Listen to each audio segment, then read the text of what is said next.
So good. Good to Okay. everyone. Happy Hanukkah. And welcome to the share.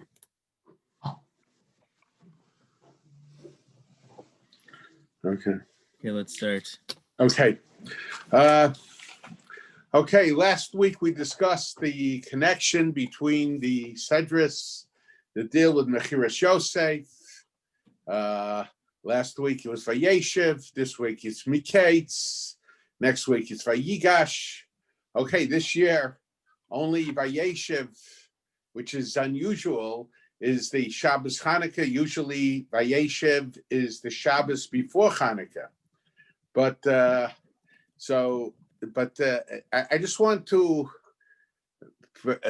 I wouldn't say that the focus of this year will be that question, adding other explanations, other connections, but there are many other connections between the Sedris and Hanukkah. Now, when we take a look at the beginning of Mikeitz, Vayihi Mikeitz Nasaim Yamim Upara Choleim. So it was after 2 years, and Paro has the dream, and from the ore come the seven cows. The whole episode there between Paro and Yosef, and there's a very strange medrash. The medrash says that Ashrei Boteach B'Hashem, blissful is the man who makes God his trust and does not turn to Rehavim. Rehavim, the Medrash interprets it to mean Egyptians. More literally, Rehavim could be arrogant people. Because he said to the Sar Hamashkim, to the minister who took care of Paro's drinking, it was Chartani al Paro, you should remember me to Paro. Because of this, he needed to be in prison 2 extra years. He was in prison 2 extra years.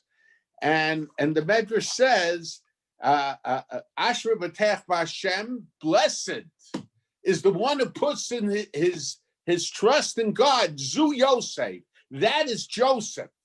And the question is, it's like an innate contradiction.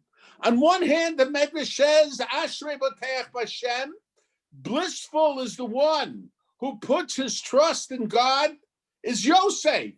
In other words, the Medrash is speaking in praise of Yosef. That Yosef was an Ish HaBitachon. He was a man who constantly put his trust in God. And then it says, because he did not put his trust in God, and he said to the Sar Hamashkim, you please remember me to Paro.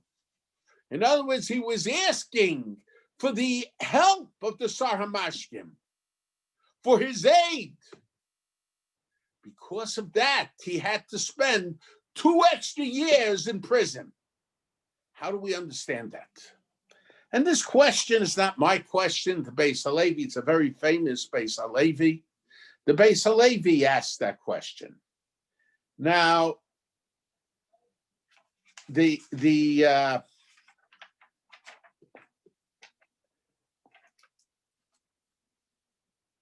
and then we have another question that we have to ask, and I think it's a question that everybody should ask. Of course, we put our trust in God, but you can't just say, whatever happens, I'll just let God decide. In other words, you have to do Hishtadlus. You have to attempt, and God will bless. We hope that God will bless our efforts with success. But what do you mean that? Excuse me. So the Beis Halevi, the Beis Halevi answers the question by saying that there is a difference between different people on different levels. There are people who are on a very high level, and people who are in a very high level, they can put their trust in God. They don't have to do Hishtadlus. They do not have to make an attempt to accomplish, to do it themselves. They could say, if they're in a predicament, I leave it in the hands of God. Not only they can, but the Beis Halevi seems to advocate that if it's a person on a very high level, obviously, you don't have people of that level today, although you get the impression that some of the people, in their way they react to the COVID plague, they think that they are on such a level, and the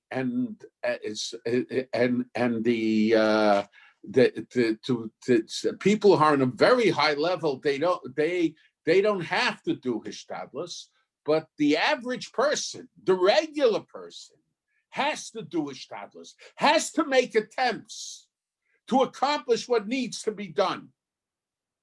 And it's interesting. The Beis Halevi cites the Gemara and Daf Lamed Hey and Brachas that there seems to be a difference of attitude between Rabbi Shmuel, Rabbi Shimon Bar Yochai. Rabbi Shmuel says, "Hisnaheg behem minhag derech eretz." In other words, teach people how to earn a living. They should plant when it's the time for planting. They should sow when it's the time for sowing.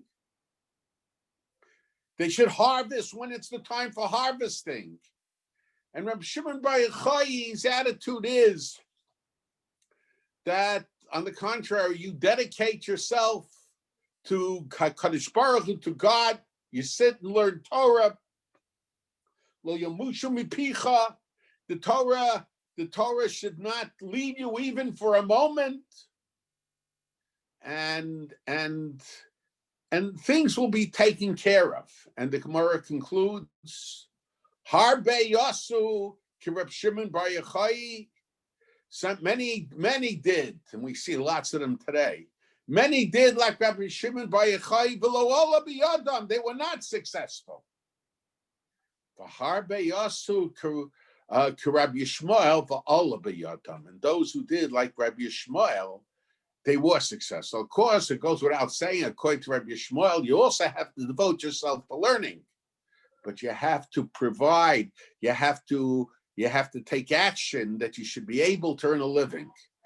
So the way the Beis Halevi saw it, the Beis Halevi, and to a certain degree, this is based on the approach of Reb Chaim Volozhiner in the Nefesh HaChaim. Nefesh HaChaim talks about the idea. He says we have two parshios in Kriyas Shema. One parsha is via Hafta. Well, we have three parshios, but the third parsha is Yetzias Mitzrayim. But the two main parshios of Kriyas Shema is Vahafta and Vahayim Shemoah. In Vahafta, we say Es Hashem Elokecha b'chol levav b'chol nafshecha b'chol niyodecha. You have to serve God with your whole heart, with all your soul, and with all your resources. And serving God with all your resources means sometimes not to work at making a living, the Reb Chaim Volozhiner says. And on the other hand, in Vahayim Shemoah, it says, La'avas Hashem Elokeichem u'la'avdo, serve Him b'chol levavchem u'b'chol nafshechem, with all your heart and with all of your souls. But it doesn't say v'chol ma'adechem, with all your resources. So the question is, why is there this difference? Reb Chaim Volozhiner says, why is there this difference in the two parshios of Kriyas Shema? So Reb Chaim Volozhiner says, if you take a look at the first parsha, everything's b'lashon yichud. It talks to the individual. But if you talk at the second, in Vahayim Shemoah, it's talking to the Hamonam, to the masses. It's in the plural form. There are certain individuals who are exceptions to the rule. And those individuals, they should dedicate themselves all the time to learning.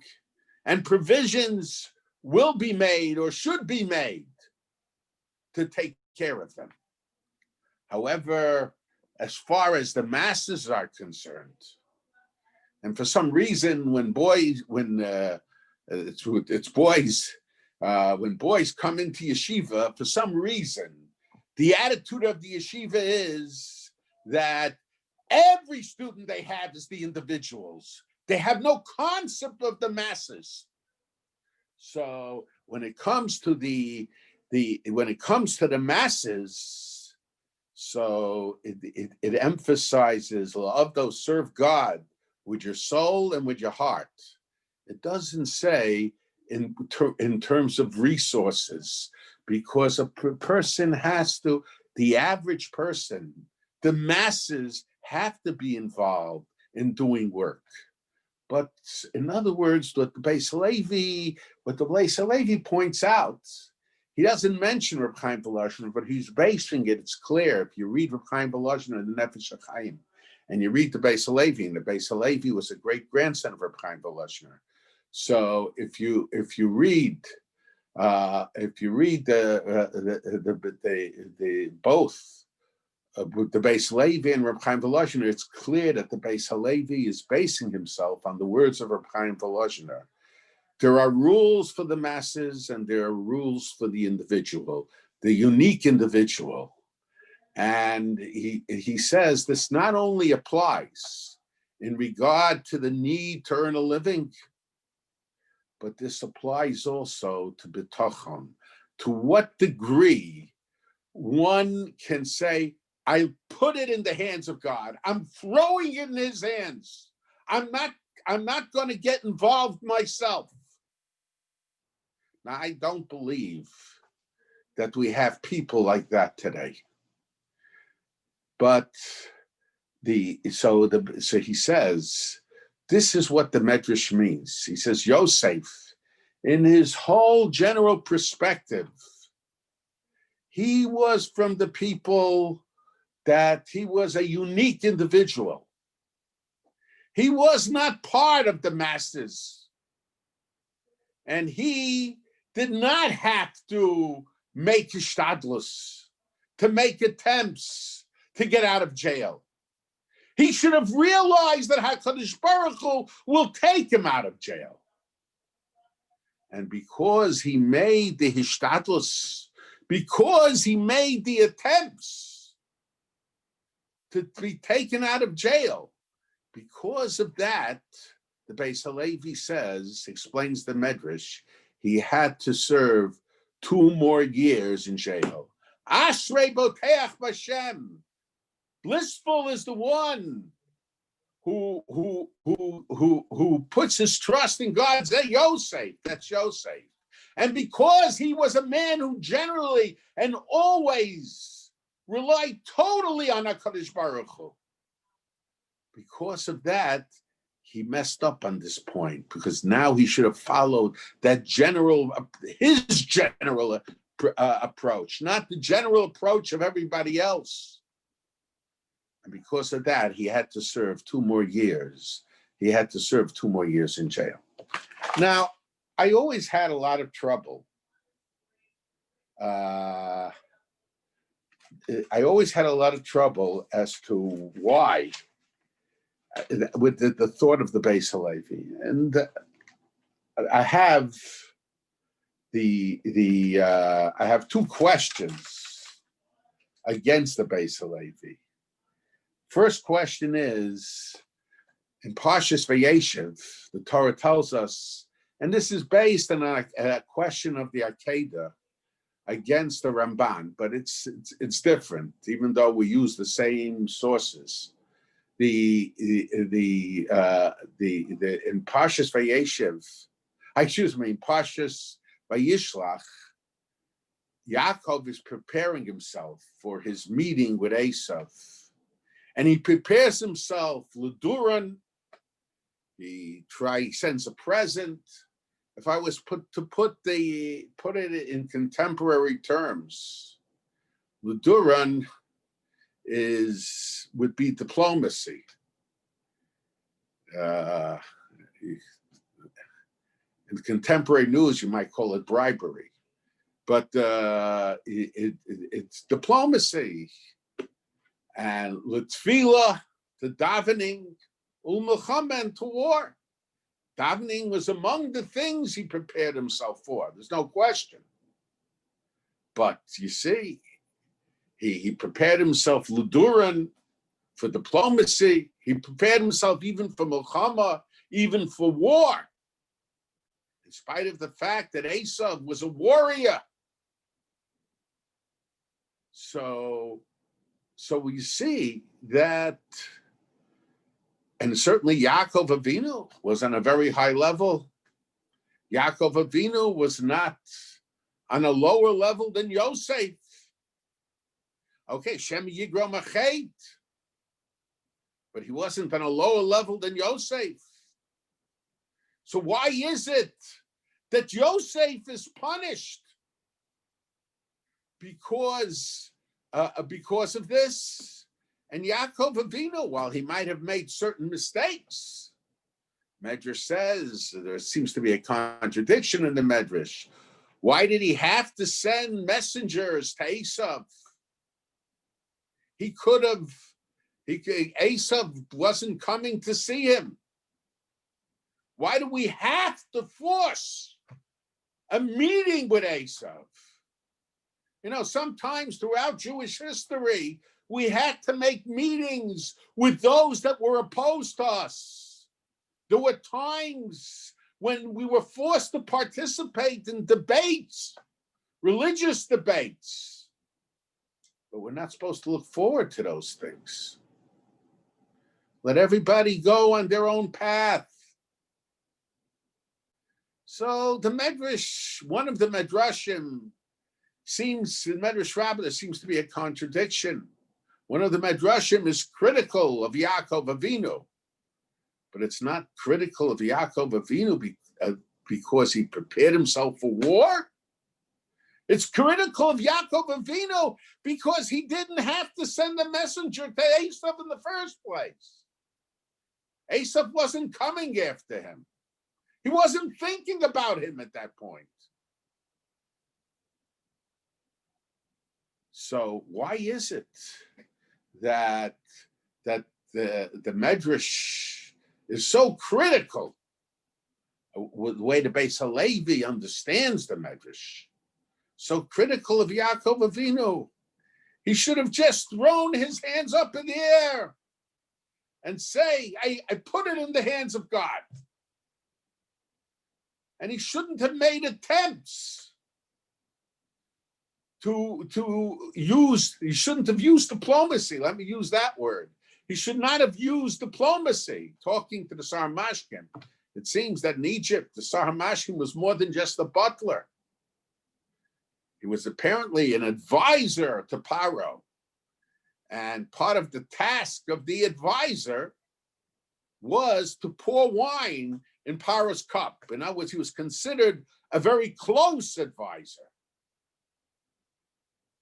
So why is it that the Medrash is so critical of Yosef?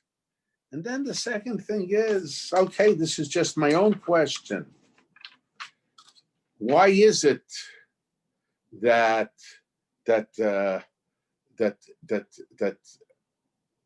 what's wrong with doing Hishtadlus? What's with making attempts to save yourself? What's wrong with that? And we'll take a look. We're in Hanukkah now. What did the Maccabees do? Did they say, we'll sit and we'll daven? I'm sure they did plenty of davening. It's brought down in the historical books. In the story books, it's brought down that Yehuda said, Mil Hashem Elai. But I looked for sources for that, and I couldn't find any. I even asked authors of books that mention it, where they saw it, and they said they'll get back to me, and they never did. But but I did find sources that say that they said we have to be like our ancestor Pinchas, who, when it became necessary, took the sword, the spear, let it be.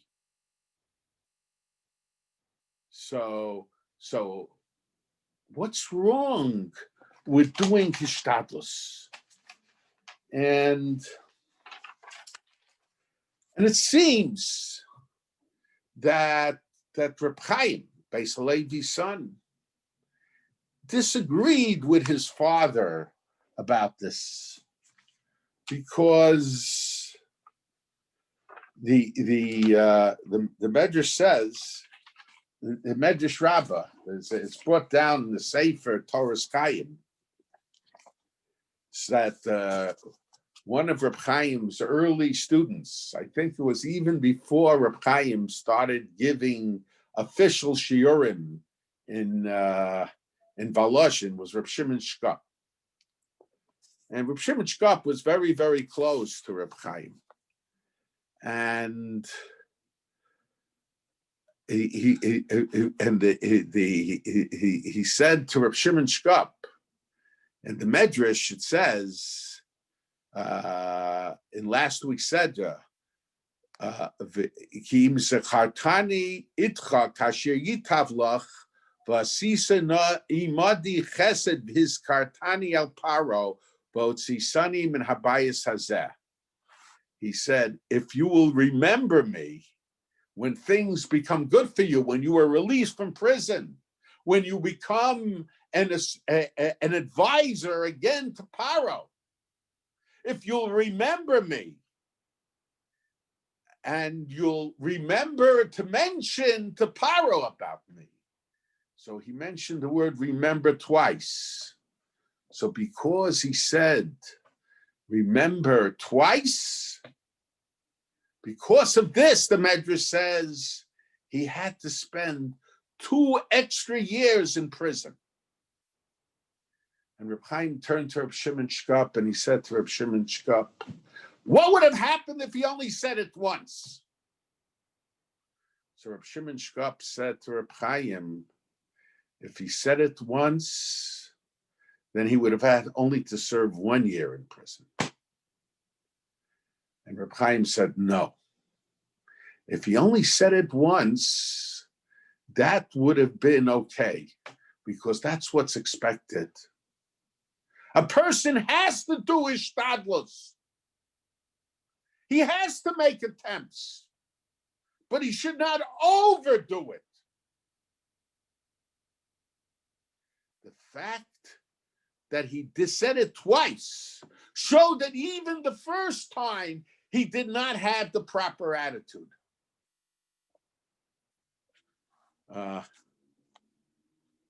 So because of that, he had to be 2 years. So you see, what was the argument between Reb Chaim and Reb Shimon Shkop?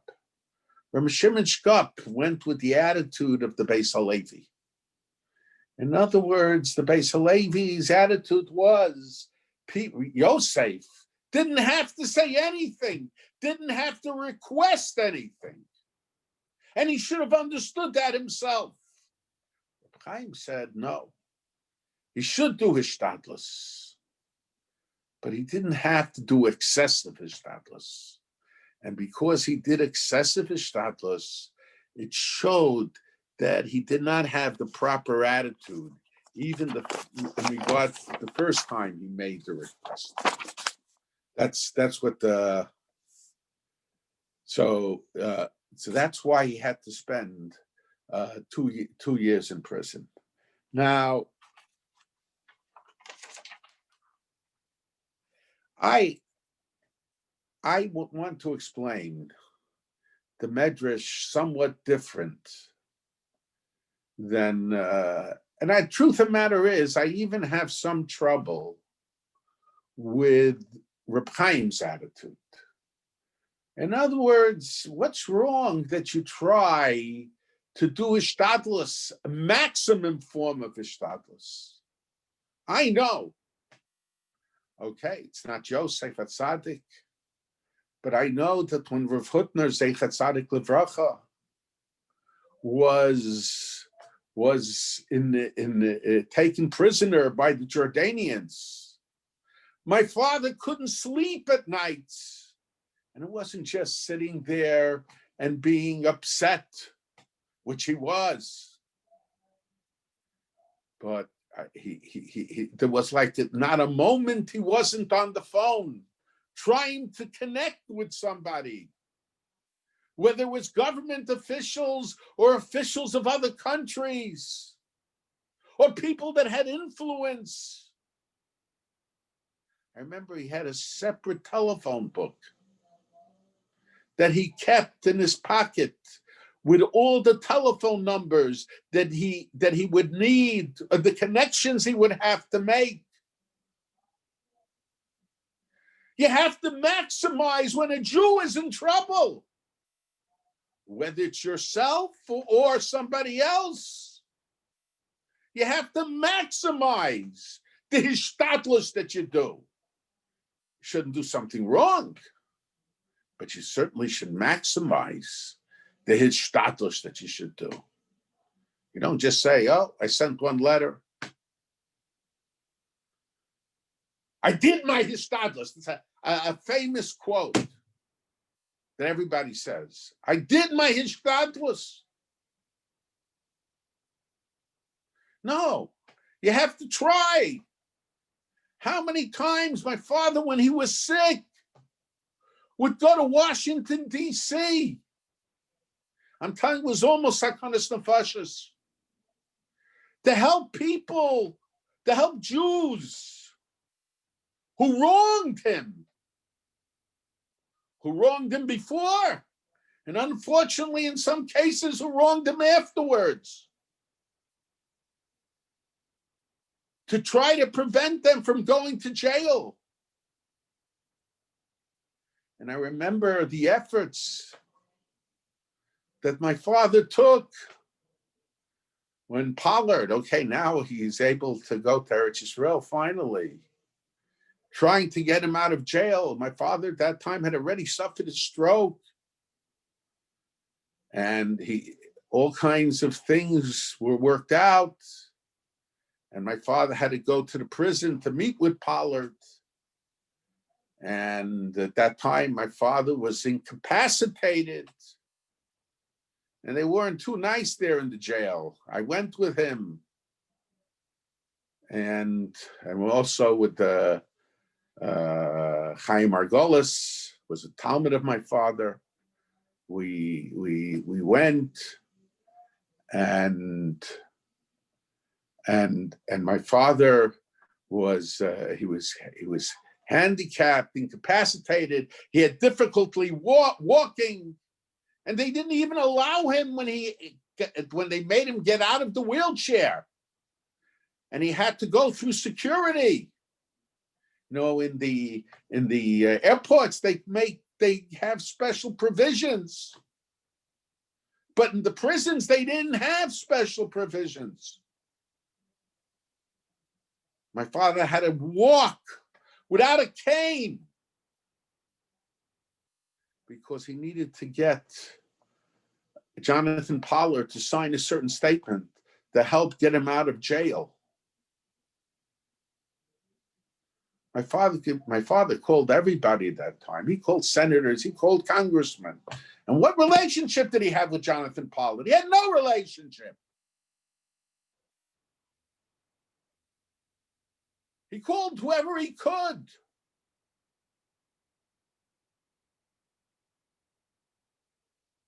He could have said, I made my telephone calls. I did my Hishtadlus. No, you keep trying. So I even have trouble. Okay, it's not Yosef HaTzadik we're talking about. We're not dealing with biblical figures. But when it comes to saving a Jew, and Yosef certainly could be expected to save himself in that manner. What's wrong with Hishtadlus? So I want to explain perhaps both Medrashim. The Medrash in Parshas Mikeitz, I want to explain in the following manner. I think the Medrash is trying to figure out why Yosef had to serve, might be different than the other Medrash, but why Yosef had to be in jail 2 more years. Why 2 years? Not asking why he had to be in jail. Why 2 years did he have to be in jail? And the Gemara tells us that the mess, when someone dies, it's mishtakeich min halev. And naturally, if someone has a relative who passes away, the wound is still opened for a whole year. The memory wound. But after a year, the wound is not as big as it was. There is a partial healing. Maybe it's not healing, maybe just something that you became used to. It's a better way of seeing it. And the Rosh says it doesn't have to just do with a reaction to death. The Rosh explains, what is the mitzvah d'oraisa? The biblical mitzvah of Schiras Amalek, of remembering Amalek. So the Rosh says once a year. There are all kinds of different opinions to explain the mitzvah on a d'oraisa on a biblical level. But the Rosh says after a year's time, person tends to forget. So a person has to read the Parshas of Amalek once a year.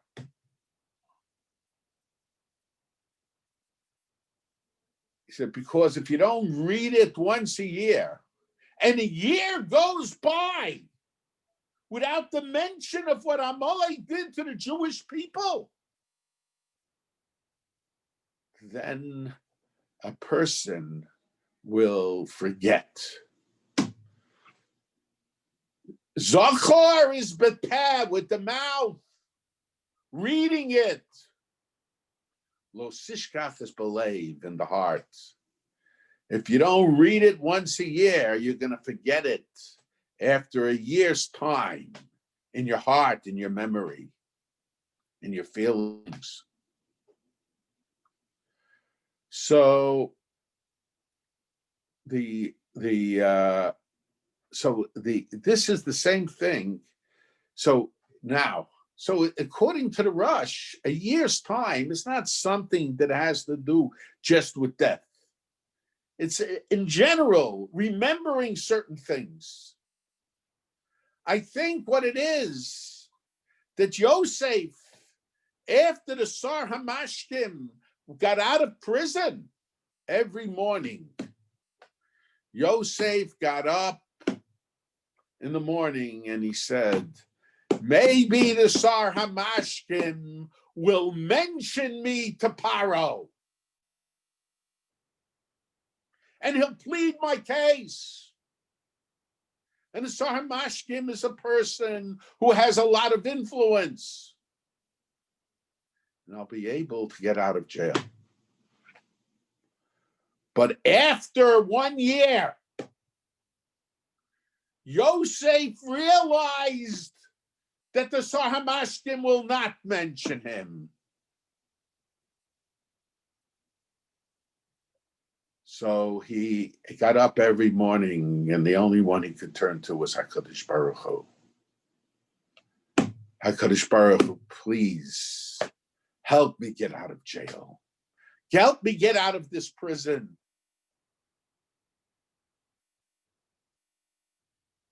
For each day that Yosef put his trust in the Sar Hamashkim, he had to spend the day putting his trust in HaKadosh Baruch Hu, in God. Vayihi Mikeitz Nashayim Yamim, it was after 2 years Ashrei boteach b'Hashem. Blissful is the one who puts his faith in God, because after a year of putting his faith in God, at least to the degree and more than the degree that he placed his faith in man for 1 year, after the second year, he was completely a boteach b'Hashem. So then he was able to leave the prison. That's what I think the Medrash Rabbah is saying. The Medrash Rabbah is not saying that we don't have to do Hishtadlus. Everybody has to do Hishtadlus. Yaakov had to do Hishtadlus. Yosef has to do Hishtadlus. But we have to have trust in God. If our Hishtadlus works,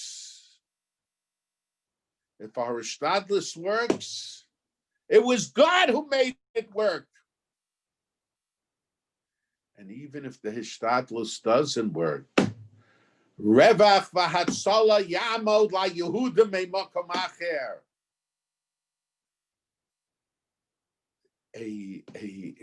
There will be a salvation. HaKadosh Baruch Hu will make a salvation from another place, from another situation. So the problem wasn't the Hishtadlus. The problem was that Yosef put his trust in man. Hishtadlus is important, then it's good, then it's necessary. But it has to be coupled with focusing. I don't know if it's going to come from him or not, but I know it's going to come from HaKadosh Baruch Hu. Whenever it comes and how it comes, it will come from HaKadosh Baruch Hu. This is the Hishtadlus. This is what the Medrash means. And it's very interesting. Now, if you take a look at Rashi at the end of last week's Sedra, it's very interesting. The Medrash that mentions it on this week's Sedra, the first passage of this week's Sedra. Rashi, however, mentions that Medrash at the end of last week's Sedra. It says, "V'lo zachar sar hamashkim es Yosef vayishtachehu." The sar hamashkim did not remember Yosef, vayishtachehu, and he forgot him. And Rashi says, "V'lo zachar sar hamashkim bo bayom." He didn't remember him on that day. Vayishtachehu liachar mikan, after that. So it seems the first day he didn't mention him. The second day he already forgot him. And then Rashi continues.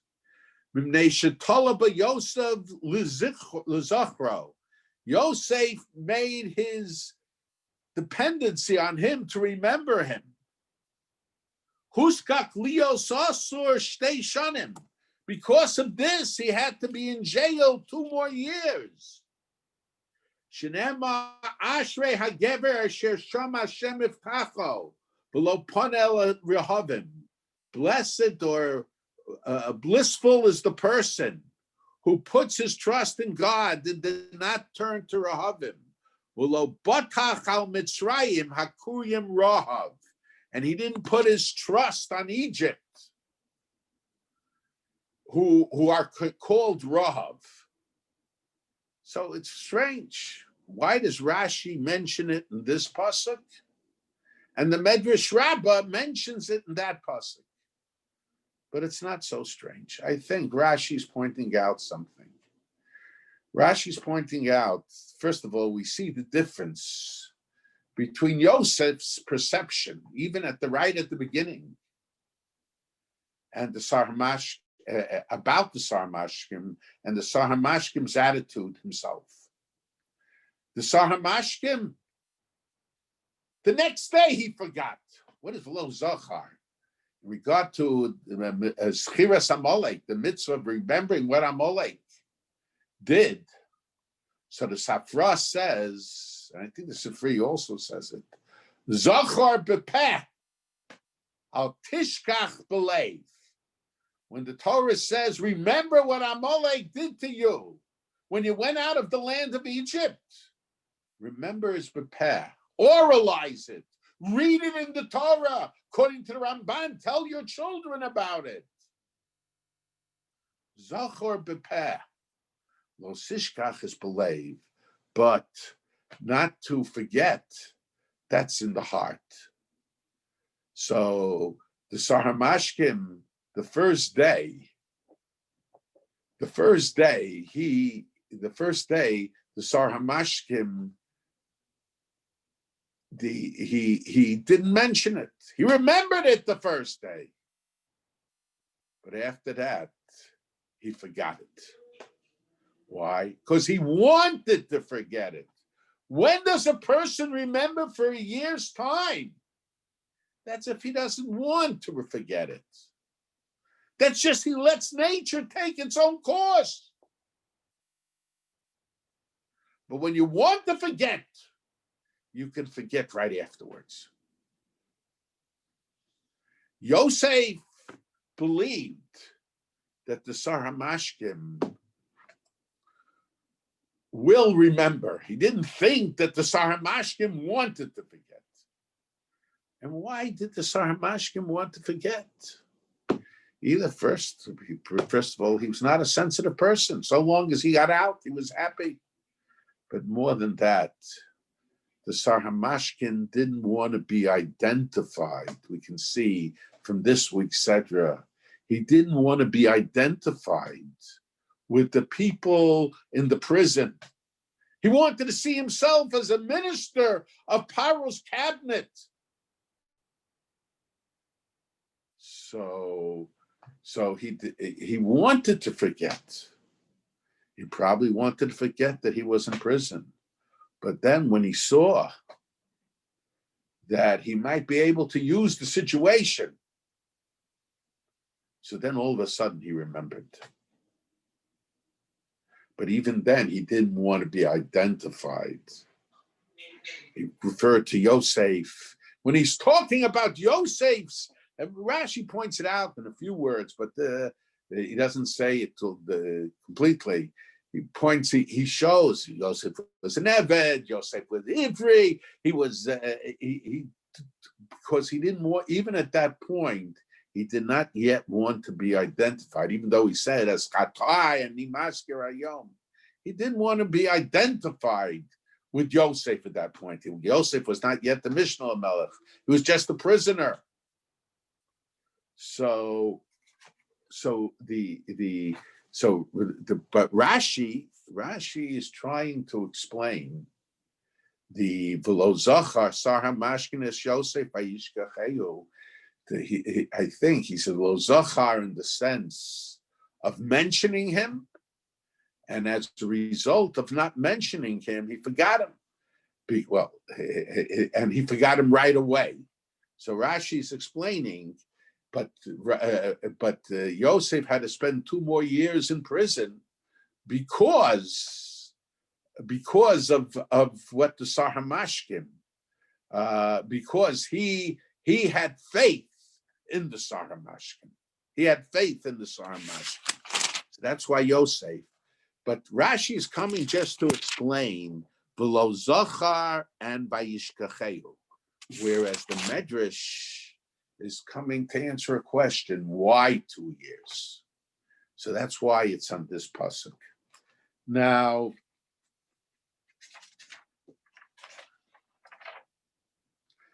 and it's now as far as earning a living and all that, the machlokas between Shimon Bar Yochai, that all has to do with earning a living. I don't think that has to do with with everything in life. But we see an interesting thing. We see the by Amalek. So the Amalek comes. Now we see Moshe Rabbeinu, and I mentioned this once before, I think. Moshe Rabbeinu, when Amalek attacks the Jewish people, and the Jewish people have to fight the Amalekites. So Moshe Rabbeinu turns to Yeshua and says, "B'chal lanu anoshim," choose for us people. And Moshe Rabbeinu himself goes on top of the mountain and he raises his hands in prayer. And the question is, why did he have to raise his hands in prayer? Why did he have to be on top of a mountain? The Abarbanel says, we say, "Mimamakim krasicha Hashem," from the depths I call out to you. Okay, the literal explanation, "Mimamakim krasicha," means from the depths of my heart. But the Gemara in Bracha says that you should daven in a low place. In fact, the minhag in European shuls was that it was sort of like a lower place where today the chazan, if there is a difference between the height where the chazan stands and the call stands and the congregation stands, usually the chazan is higher up. In Europe, it was the reverse. The chazan was low down because he represented the mamakim krasicha Hashem. From the depths I call out to you. So the Abarbanel asks, why did he have to go on top of a mountain? On the contrary, he should have gone to a lower place. Okay, even if we say that the Gemara in Brachas is not applicable here, but why did he have to go on top of a mountain? And why did he have to pray with his hands up in the air? That's not the halacha that you have to raise your hands up in the air when you're daven. And Moshe Yado, when Moshe would raise his hands for Gava Yisrael. So on one hand, and what brought Amalek? Because the Jewish people didn't recognize God's help to them. They said, "Hayim yesh Hashem b'kibanu imayin." Is God in our midst or he's not in our midst? And what is Amalek? Amalek doesn't want the world to recognize God. The Mekubalim say that the gematria of Amalek is the gematria of Safek. One has doubts. I think Nachman Breslov, I was told, says that. And the truth of the matter is, it's very interesting.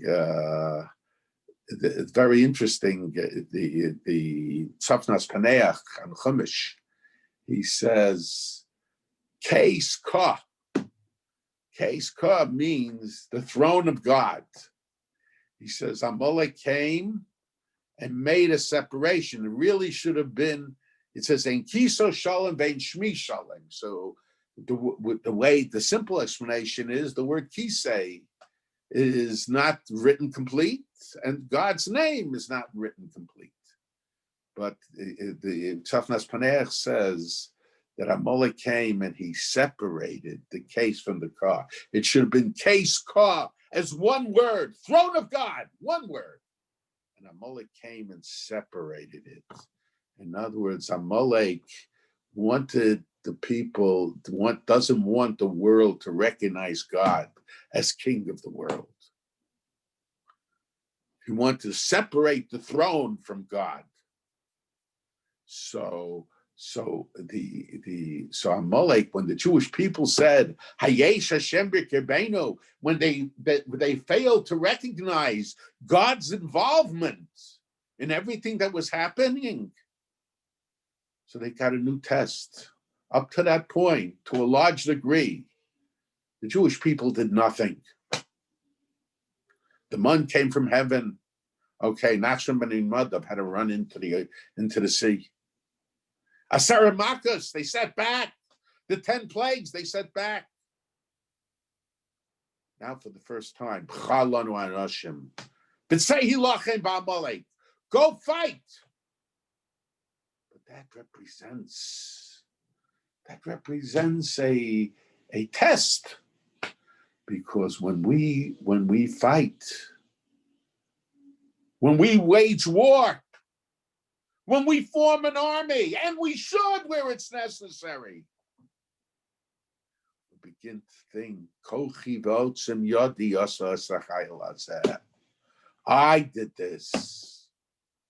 So sometimes doing it yourself, on the contrary, makes me less capable of seeing God.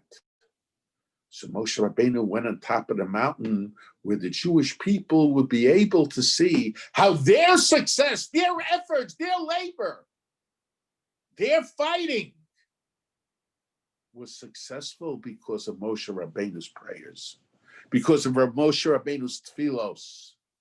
But they wouldn't be able to see his lips. So Moshe Rabbeinu had to raise his hands in prayer. So from afar, they could identify the two. And I think to a certain degree, what is the Milchama of the Hashmonayim? And who fought the war? It was Kohanim that fought it. These were not trained soldiers.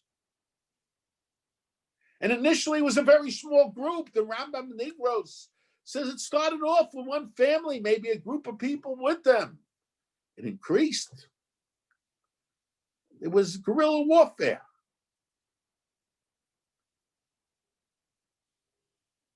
In a sense, a person who didn't want to see God's hands could say, hey, they were very good soldiers. They didn't go to military academy. They worked in the Beis HaMikdash. But, people can say what they want. So in other words, the idea is that when we fight, we have to see, yes, we fought, we sacrificed our lives. Israel, the establishment of the state, was done with soldiers, but they were so far outnumbered by the Arabs. How were they successful? Because HaKadosh Baruch Hu helped them. Whether they recognized it or didn't recognize it, HaKadosh Baruch Hu helped them. And so, in other words, the idea is that we have to recognize God's involvement. And Yosef is constantly making reference to whatever he's doing in terms of getting the food and everything. God is helping him doing it. He's a Boteach B'Hashem. He's a believer in God, not only in the Chalomos and being Posach Chalomos, but he's a believer in God in terms of whatever he's doing in Egypt. And this is, and the same idea regarding Hanukkah, you can see in the writings of the Maharal. The Maharal says, the Maharal says that the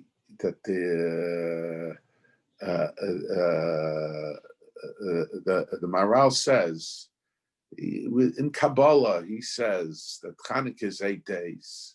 He says 7 represents Teva. 7 represents nature. 8 is above nature. And he said, why was it necessary for the miracle of the Pach HaShemen, the miracle of the oil? The Maharal says, why was it necessary? It was necessary because the Jewish people thought the war, I shouldn't say Jewish people thought, there was a danger that the Jewish people would interpret the miracle of their defeating the Hellenistic army, which was much bigger, much stronger, and much more trained than them. There was a fear that that the Jews will begin to say, Kochem botzim yad yasas achayil hazeh. Even though, why did the Jews go to war? What motivated them? According to most Rishonim, what motivated them was spiritual reasons. Because the Greeks were not letting them identify with God. Because the Greeks forced them to write, Kisvu al Keren Shor, Eilanu Chelik Belokei Yisrael. They had to write on the horns of the ox, we don't have a portion in the God of Israel. It's difficult to understand that today, but you have to understand in those days, the ox was very necessary for all the agricultural activity. The ox was necessary. Anybody that was in agriculture had to have an ox, and they weren't able to use an ox unless they wrote on the Keren Shor, we don't have a portion with God. We don't identify with God. The morale suggests even more than that. He says that the Jews should realize that with Degel Hazov, they lost their relationship with God, whatever it is. So they went to war because of God. But even though they went to war because they wanted to restore their relationship, their religious relationship with God, the fact that they were successful in their battle efforts, that presented another challenge to them. And that challenge was it was Kochi v'atzim yadi. Again, they could hide God. In other words, they thought it was b'derech hateva. There were those that thought, look, we're great soldiers.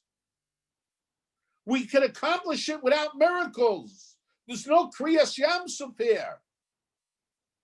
We did it ourselves. Because of that, the miracle of the Pach HaShemen came. The miracle of the oil to say, no, nothing was b'derech hateva. It was above. It was above Teva. It was above nature. It was miraculous. Not just the oil was miraculous. The war was also miraculous.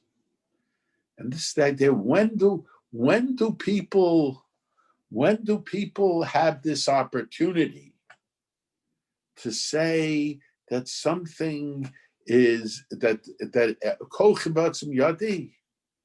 They have this opportunity if they see it as teva. If they see it as teva, as nature. But if they see it as above nature, if they see it as miraculous, then it's very difficult to say that it was kochi v'atzim yadi yasa esachayil hazeh. So, according to the Maharal, the message was HaKadosh Baruch Hu, yes, you fought the war, and you were successful, you were Moshe Nefesh. But you had the help of HaKadosh Baruch Hu. Just as the Jewish people, when they fought Amalek, had the help of HaKadosh Baruch Hu. And it's interesting, there's a very famous question that the Balei Musar say that the why is it 8 days? Okay, certainly a lot of better terutzim, but the idea is an interesting idea. The Balei Musar say, after all, the miracle is only 7 days. They had enough oil for 1 day. So the Balei Musar say the fact that nature, that the oil burns in nature, that's also a miracle, because nature itself is a miracle.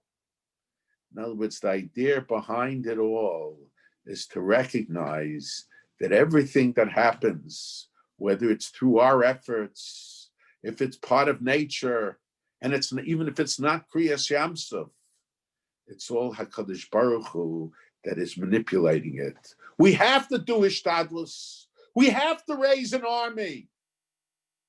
We have to protect ourselves.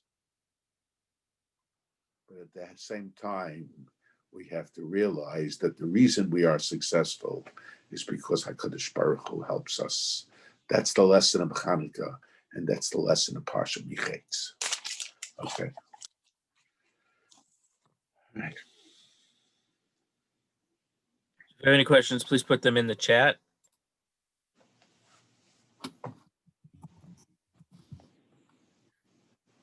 How did most of the Gedolim who were able to resist the Nazis, whether it was ghetto uprising or join the partisans, handle the opportunity? Did they perform Hishtadlus and fight, or did they only pray and refuse to fight? I think that's a little bit rhetorical. Okay, yeah. Well, let me first say there are a number of questions that have to be asked, and I can't say that I made a survey. One, two is the question is at what point, and three is what opportunities did one situation differed from another. Different situations, there were different situations.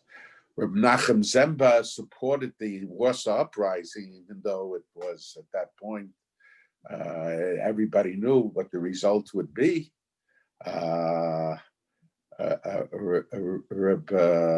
Yitzhak Meisel, he was my father's uncle. He was one of the Rabbanim in Warsaw at that time, and he was involved in the revolt. As a matter of fact, he led that big Seder, and his house was put on fire by the Germans that night, the night of the Seder. He said, "This is a good night to die." He said right at the beginning of the night, and in all the movies they show about that Seder, and he was constantly getting reports about the initial successes, and they say that he seemed to be very happy about it. I'm sure there were probably those. Now there is an attempt today to redo Jewish history, and those who are attempting to redo Jewish history are trying to say it's not true that Rabbi Menachem Zemba supported the uprising.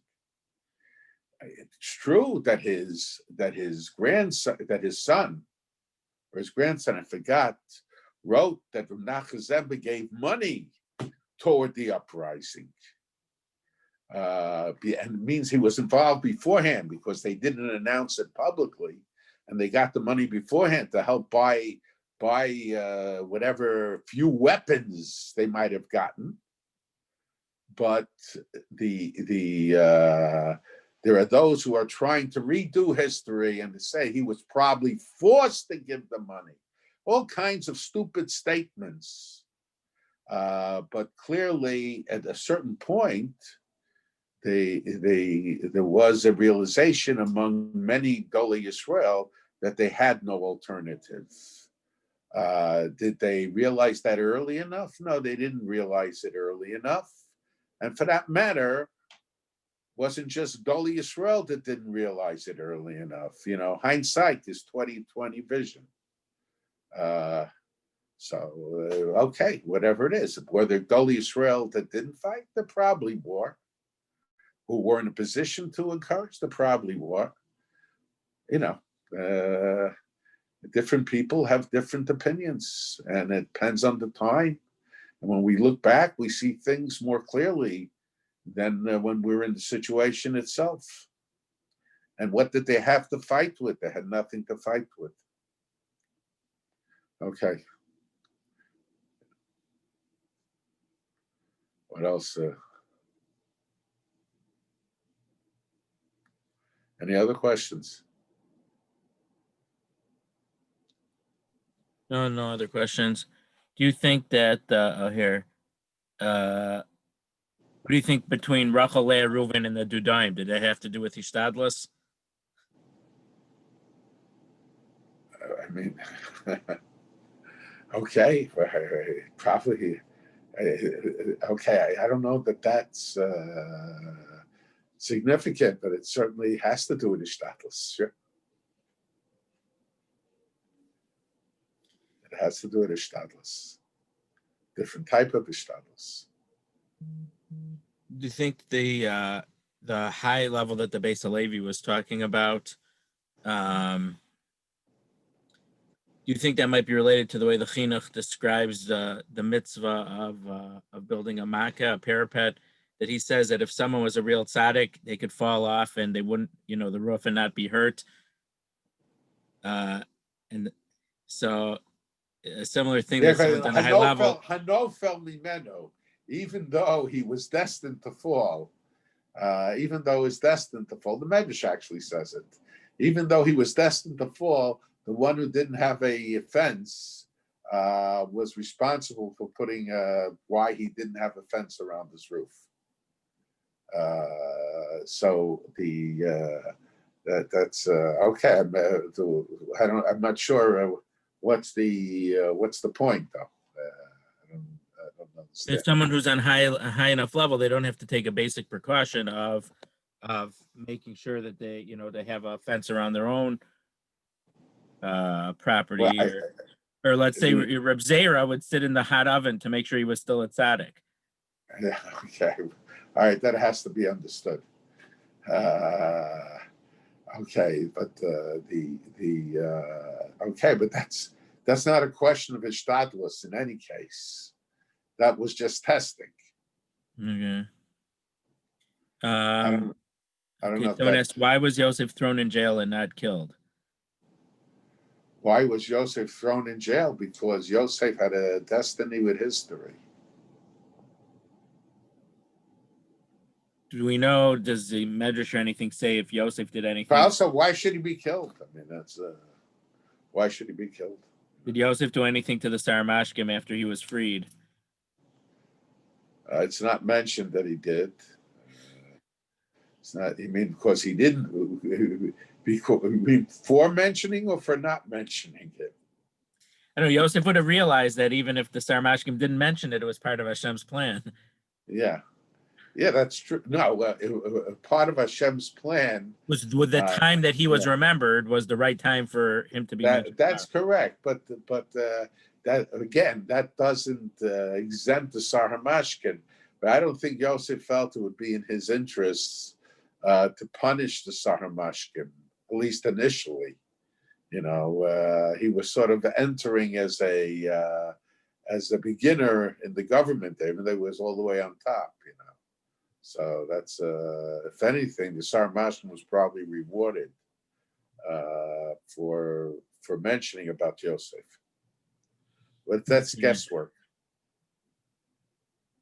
There's no more questions here, so thank you very much. Thank you everyone for joining us. Happy Hanukkah, and have a good week. And God willing, next week, same time. Okay, thank you.